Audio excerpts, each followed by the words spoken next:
Adding renewable energy sources to South Africa's national grid has been an ongoing discussion for over a decade. Recently, 8 renewable energy contracts aimed at adding 2,000 megawatts of emergency power to the grid by 2022 were awarded by the Energy Department. Renewables have really proved their mettle in terms of price in recent years, being now the lowest cost form of energy. The electricity mix is still dominated by coal, which generates about 84% of the country's power needs, but renewables' contribution is growing steadily and is much more cost-effective in the long run. G7 Energies is one of the companies that will be producing electricity for Eskom. Their project, Oya Energy, is a hybrid facility that will make use of both solar and wind sources to produce 128 megawatts.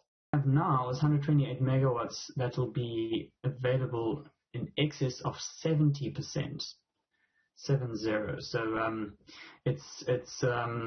it's a lot more electricity that it will generate, and it's a lot more reliable than a standalone wind farm. Ours is power that's fed into the grid exactly when Eskom needs it, exactly when power stations break down and load shedding looms, right? That's when we'll be able to switch on. Maybe not at the full 128 megawatts, but at a substantial level. A big concern has been around the cost of adding renewable energy, but the Minister of Energy asserts that the costs are in line with international standards. The prices for the proposal solution range from 1,468 rand per megawatt hour to 1,885 rand megawatt hour. The weighted average price is 1,575 rand per megawatt hour.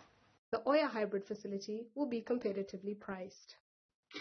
So that's actually in public domain now, so we are allowed to talk about it. It's 1 rand 55 per kilowatt hour, or 1,550 rand per megawatt hour.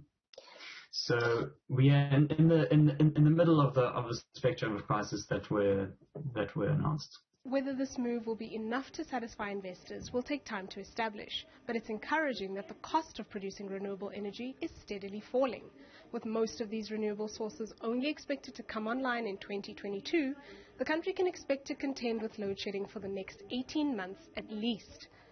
For Newzroom Afrika on Channel 405, I am Kopano Gumbi in Johannesburg.